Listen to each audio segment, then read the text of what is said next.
I'm going to read one of my favorite poems from this book. Radost means joy in Czech. And this particular poem, my first year in Prague, I was a teacher at a Czech school. I was teaching the English language, and my students were wonderful in English. And I learned so much from them. One of the students was a young girl who had wanted to go to a different secondary school. She wanted to go to the art school and was told no, she couldn't. And I wrote this poem for her. Her name is Bara Spachikova. For Bara, Gymnazia Moravska, Prague, 1999. Fox Heat. When they told her at the Institute of Fine Art that she had no talent for painting, she painted her bedroom windows black. Not because she disagreed with the man in the gray suit, not because she was depressed, not because her parents bought her beige and lavender paint. The girl with red hair painted her windows black because foxes sleep in dark dens, because the blankets of foxes are other foxes.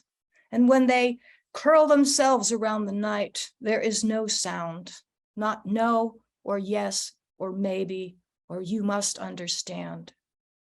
She weaves pine and maple into her hair and makes her bed with stone and twigs. Trees grow near her bed, willow and oak, mushrooming through her ceiling, surprising her parents. The wind is just another fox dreaming fox dreams in the dark cave of fox heat.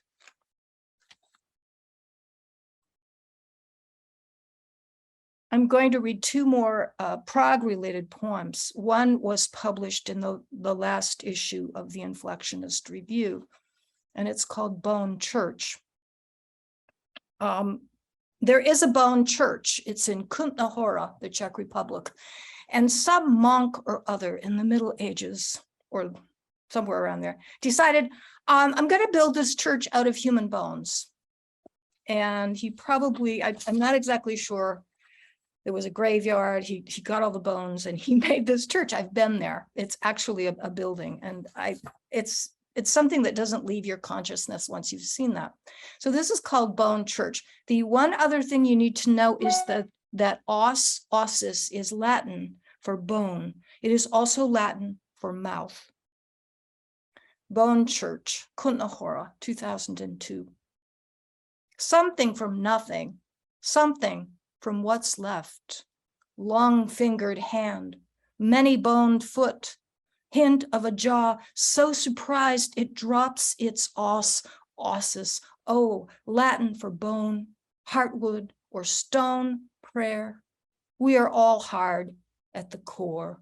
Seeds for such as the Setlets ossuary. Oasis, so cool, the sunshine draws us out to thaw in the stone square.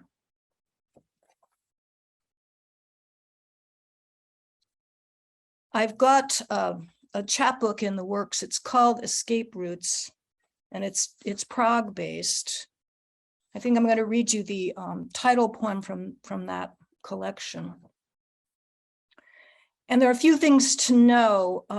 One is that in 2002, there was a devastating flood in Prague, and in fact, all along the river Vltava through Elba, all through that area, and massive damage. And one of the cataclysmic things that happened in Prague was the zoo was flooded and animals died and escaped, and it was quite a mess. So that's referenced in here. Also, I have a few Czech words, rzeka, which means river, and dobře, which means good. Hadček is a little diacritical mark. It looks like a hook that goes on the top of some letters. That is referenced in here. And Karen Lamont is mentioned in here. She is an artist, a glass artist who I knew when I was in Prague. And she went to the Czech Republic because the Czech Republic has these massive kilns.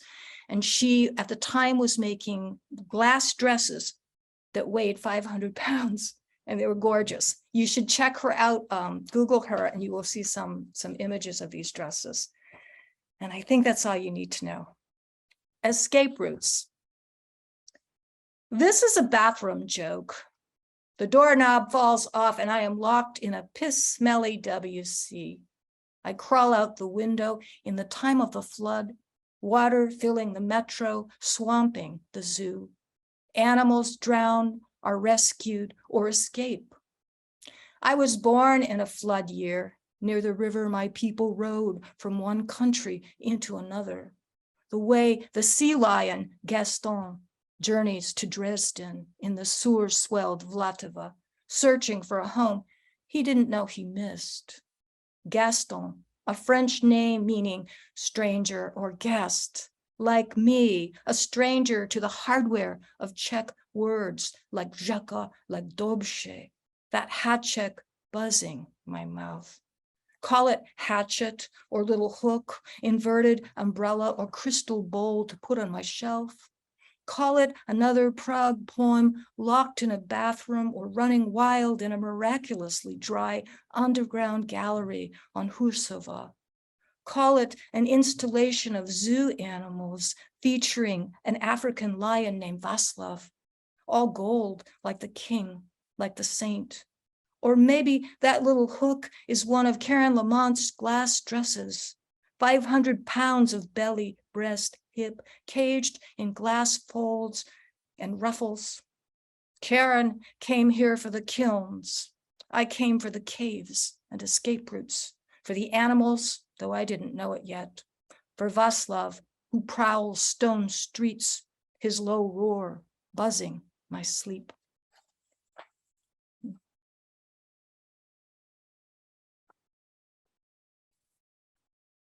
I've got a couple others. I've got one I'm going to read that was in the New Ohio Review.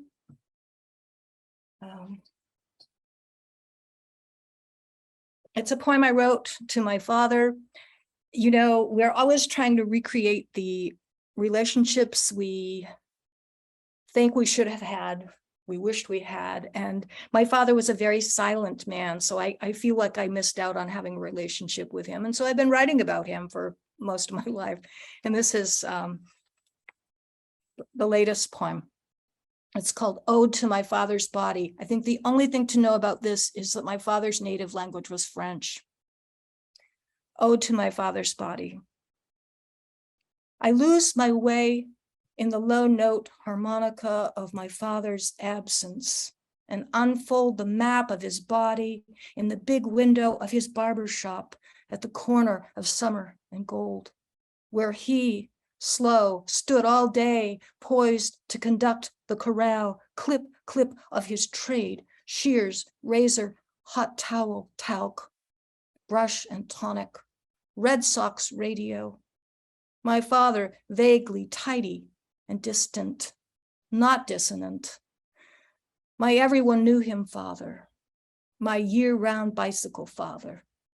My father's body at school nights or Sunday mass, silent, always silent, but singing in the cellar, attic, garage, and whistling as he built backyard swing set lean-to edged garden rows or hosed night after sub-zero night the ice rink where I soothed afternoons cold and would be wild. His body hunched in the chair of my mother's hospital room that time we thought she would die 30 years after they divorced. My father's corpuscles and liver, shins and scapula. His semper fi, tough guy body. His ear, his good eye. My self-taught father in the city of his body, my beige and pastel checked shirt father in serviceable shoes and trench coat, who left his copy of Camus' The Stranger face down on the bed in English, though his tongue, his lips, his throat were French. He left too his body that night, left what was left of his body, left his Iwo Jima, his broken birth family, left his untold, his mystery, left me, his daughter, the wilderness of my own body. That is to say, left me, half him, left the quiet why or who he was, might have been, what he most loved, so that sometimes I still walk the hallways of my father's body, half the doors gone, half of them still here.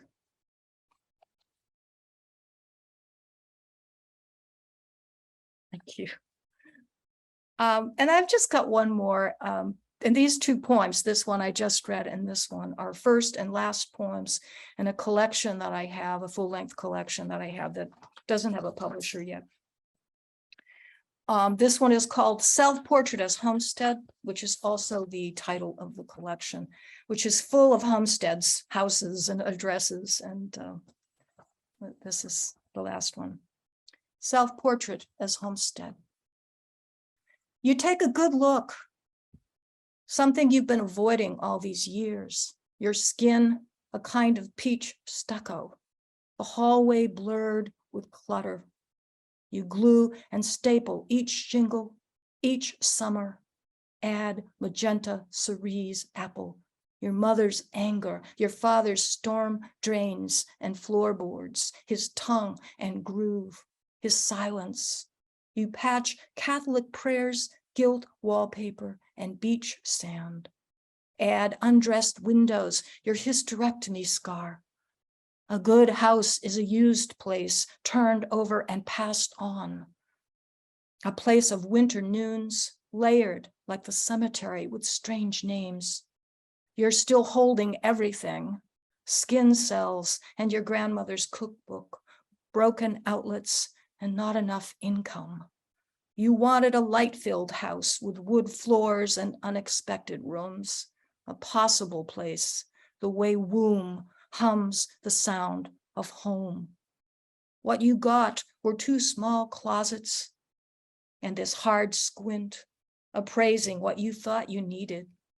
All of it cataloged here in this edifice of stones and stories and bones. Thank you.